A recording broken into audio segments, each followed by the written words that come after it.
Subscribe कीजिए Lord TV channel को और बेल आइकन पर क्लिक कीजिए सबसे पहले वीडियो देखने के लिए। कि मैं इलेक्टोरल पॉलिटिक्स में आऊंगा, लेकिन कुछ ऐसी परिस्थितियां कई बार बनती हैं, डेस्टिनी डिसाइड करती है, रास्ता वो तय करती है। आप प्रयास करते हैं, अपना कर्म करते हैं, और शायद मेरे वो डेस्टिनी थी कि इस रास्ते पर मुझको लेके आई। क्या होगा क्या नहीं होगा ये तो नहीं कह सकता, लेकिन ये सही है कि पिछले 15 वर्ष से मैं कांग्रेस पार्टी के पॉइंट ऑफ व्यू से बात कर रहा हूं।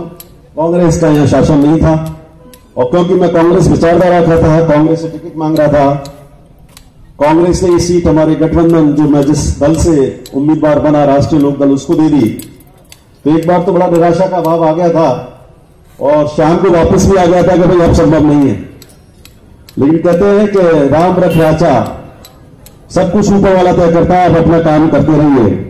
लेकिन मैं राष्ट्रीय लोकदल के हमारे राष्ट्रीय अध्यक्ष माननीय श्री चौधरी अजीत सिंह जी और माननीय श्री जयंत चौधरी जी राष्ट्रीय उपाध्यक्ष हैं, उनका धन्यवाद देना चाहूंगा, और हमारी लोकदल के जिला अध्यक्ष संतोष फौजदार जी, इनकी पूरी टीम का, कि उस दल ने मुझे कांग्रेस का जो उम्मीदवार बनना चाह रहा था उसको टिकट दी, और वो टिकट आपकी आवाज पर मिली थी। मैं बार बार अपने भाषणों में ही कहता हूं कि सारा फीडबैक, आपका प्यार, आपका स्नेह, आपका आशीर्वाद, मुझे पिछले 1 साल 1.5 साल से जो मैं सक्रिय था, आप लोगों ने जो एक माहौल बनाया, और ऐसा माहौल बनाया कि उनको भी बाध्य होकर के लोकदल को, कि भाई उनको भी चाहिए था कि सीट को, तो यहां से फीडबैक चाहे संतोष फौजदार जी हो और सारे हमारे साथियों उन्होंने दिया कि भाई ये सीट निकल सकती है अगर आप ये टिकट जो है किसी और के बजाय सुभाष गर्ग को दे दें।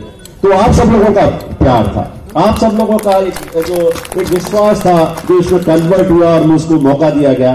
निश्चित रूप से मेरा मुकाबला धन बल और बाहुबल से था, और धन बल बाहुबल से इतना मुकाबला था कि मैं अपने समाज की बात करता हूं, बहुत कुछ डरते हैं लोग। दामोदर जी जैसे लोग बहुत कम हैं जिन्होंने खुल के भाग लिया। मैं इसलिए इनको सैल्यूट भी करता हूं, इनकी हिम्मत को, दामोदर जी के और उनके उसको। तो वो जो एक आभास और एक जो विश्वास आप लोगों के माध्यम से मेरे राष्ट्रीय लोकदल के पदाधिकारियों को दिया, और मैंने चुनाव लड़ा, और वो चुनाव लड़ने पर फिर आपने जो मेरे को प्यार, टिकट डिक्लेयर होने के बाद जो आशीर्वाद दिया, उसमें हर व्यक्ति का योगदान है, हर समाज के हर व्यक्ति का योगदान है। मेरे चाहे वो शुभचिंतक हो, चाहे मेरे वेल विशर्स हो, किसी जाति के हो, किसी भी धर्म के हो, मैं उन सबका धन्यवाद देना चाहूंगा आज इस मंच के माध्यम से। और मैं आपको विश्वास दिलाता हूं कि ये जो जीत हुई है 52,000 वोट, और जबकि ये बहुत इस तरह का वो किया गया था कि भाई ऐसे होगा, कैसे जीतेंगे, कैसे होगा, सभी तरह के डिस्कशन पॉलिटिकल सिस्टम में होते हैं। लेकिन मैं ये कहता हूं, जब जनता का प्यार और आशीर्वाद होता है तो फिर ना जाति मायने रखती है, ना धर्म मायने रखता है, ना क्षेत्र मायने रखता है, केवल जनता का प्यार और विश्वास मायने रखता है। और मैं आपको, गोयल साहब ने कहा, बहुत मेरे लिए सम्मानीय है, इनसे बहुत पुराने संबंध मेरे पिताजी, मेरे परिवार और फर्म के रहे हैं, और उसमें मैं समझता हूं वो संबंध पिछले 50 वर्षों से, 40-50 वर्षों से रहे हैं। मैं अगर किसी का सम्मान करता हूं हृदय और मन से, तो शायद इस परिवार के पॉइंट ऑफ व्यू से गोयल साहब और उनके बड़े भाई संतोष लाल जी का भी, जो अब नहीं है, बड़ा एक अंतर मन से, ये शुरू से जब मैं विद्यार्थी था तब से, और आज भी वो सम्मान कायम है आप लोगों का, सबका। और मंच पर जो और लोग, रामनाथ जी हो, चाहे कपूर जी हो, वासुदेव जी, इन सबसे मेरे पारिवारिक संबंध रहे हैं। और शायद वो ही था कि ये जो पारिवारिक संबंध व्यवसाय का, मेरे पिताजी का क्षेत्र में पूरी जो 2100 ग्राम पंचायत है, परिवार का, और मेरा, हमारे कर्मचारियों का, शिक्षकों का, किसानों का, और सारे जितनी भी सरदारी जो कन्वर्ट हुई, इसलिए कहना चाह रहा हूं, मन की बात है, मेरे अंतर दिल की बात है, इसलिए मैं आपसे करना चाह रहा हूं। क्योंकि एक हिम्मत मैंने जुटाई थी, और हिम्मत की बात सही है कि मैंने तो अपना संघर्ष से ही रास्ता शुरू से, जब से मैंने बताऊंगा गोयल साहब, जब 1982 में जब मैं लेक्चरर बना, और अब तक जो भी यात्रा मैंने पूरी की है, जो भी अप एंड डाउन मेरी लाइफ में आए, मैं ये कह सकता हूं, और इसलिए मैं अशोक गहलोत जी को अपना आदर्श मानता हूं। मैं सार्वजनिक रूप से कह रहा हूं, तो उनसे एक चीज मैंने सीखी है, कितनी भी चुनौतियां हों, संघर्ष करिए, धैर्य रखिए, अपना काम अपनी सिंसियरिटी और ईमानदारी से करते रहिए। तो मैं समझता हूं डेस्टिनी आपके साथ न्याय करेगी, और डेस्टिनी ने न्याय भी ऐसा किया। देखिए, कोई सोच सकता था अगर कांग्रेस से मुझको टिकट मिलती और मैं एमएलए भी आप बना देते तो मंत्री तो नहीं बन पाता। पर देखो डेस्टी को क्या मंजूर था, क्या रास्ता निकाला कि लोकदल से टिकट मिलवाई, जीते। और आप देखिए कितना डेस्टी तय करती है कि 5 सीटें गठबंधन को दी और 4 हार गए, अकेला में जीत के आया। ये इस मिट्टी का, इस भरतपुर की मिट्टी को मैं सलाम करता हूं, यहां के इस पानी को जो मेरी इस बॉडी में भी है उसको सलाम करता हूं कि डेस्टी ने ऐसा रास्ता तैयार किया कि सारे जितने भी जो चुनौतियां थी अपने आप खत्म कर दी। और ये और बताइए, देखिए सीट भी कितनी आई, 99 कांग्रेस की। बहुमत कौन दिलवा रहा है?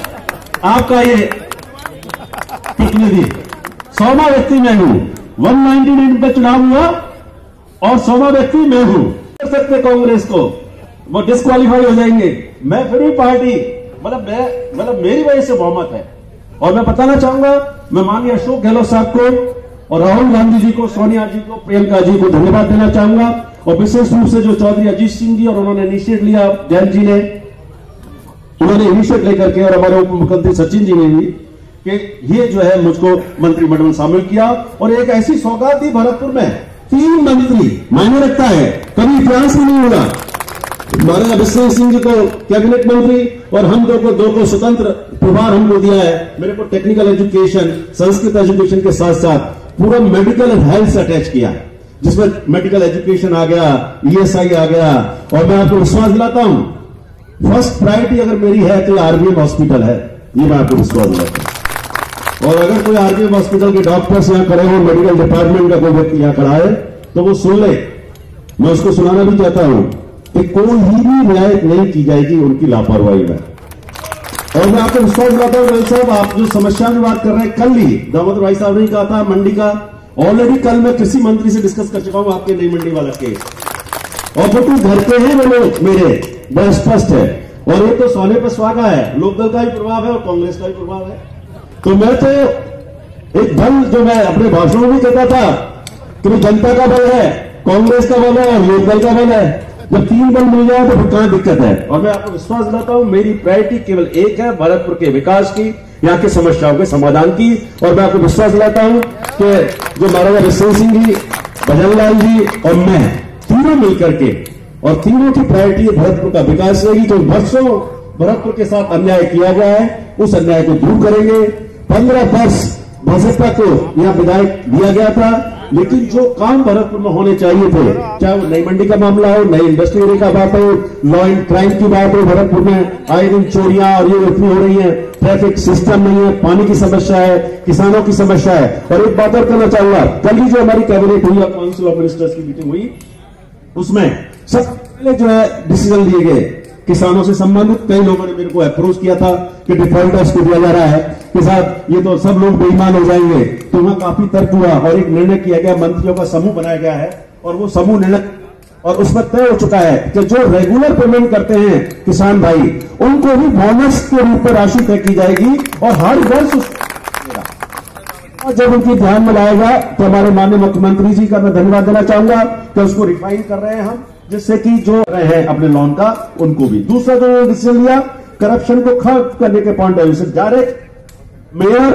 नगर पालिका चेयरमैन, नगर परिषद के चेयरमैन, इन सबके चुनाव, जो लोकल बॉडीज के चुनाव है वो डायरेक्ट होंगे, पार्षद वोट नहीं देंगे। तो जो बिकते थे हमारे लोग, या पैसे से कहते हैं खरीदे जाते थे, जो लोग कहते हैं चर्चाओं में आता है, लेकिन ये जो उस करप्शन को खत्म करने के लिए और सही मायने में ट्रू रिप्रेजेंटेटिव जनता का इन निकायों में बैठ सके, इसके लिए मैं कांग्रेस पार्टी और मुख्यमंत्री का भी धन्यवाद देना चाहूंगा कि जो है उन्होंने जो है एक निर्णय बड़ा अच्छा लिया जो हमारे चुनावी घोषणा पत्र में था। तीसरा निर्णय लिया विधवा पेंशन और वृद्धावस्था पेंशन का, जो 500 और 750 रुपए थी, उस 500 को बढ़ा करके 750 रुपए और 750 को बढ़ा करके 1000 रुपए, ये कल निर्णय लिया। इसके अलावा जो संविदा कर्मी काम कर रहे हैं उनकी भी एक समस्या चल रही है, उनकी भी समस्या को ऊपर जो है काफी कंसर्न लिया गया, उसको मिले हैं। और मैं आपको बताऊं 2 इश्यूज को कल ही मैंने डिस्कस किया है, 3 इश्यूज को। एक तो नई इंडस्ट्रियल एरिया, जो राजेश साहब बैठे हुए इन लोगों से भी डिस्कशन हुआ था और लोगों से हुआ कि यहाँ अब इंडस्ट्रीज बनाने के लिए जगह नहीं है खोलने के लिए। तो एक तो new industrial area plus Nai Mandi के ट्रांसफर्स की, कि घर से कैसे ट्रांसफर हो। तीसरा, किसानों की बिजली की जो डिस्कशन हो गया और बिल्कुल ये हिदायत दे दी गई। कल खुद मैंने ए.के. गुप्ता जो सीएमडी है उनसे बात की, मैनेजिंग डायरेक्टर हैं, कि भरतपुर में सबसे ज्यादा समस्या हो रही है हमारे किसान भाइयों को गांव में, और उसमें बिजली नहीं मिल पा रही है सिंचाई के लिए, और कटौती की जा रही है, कई बार दिन में भी सिंगल फेज की नहीं मिली है।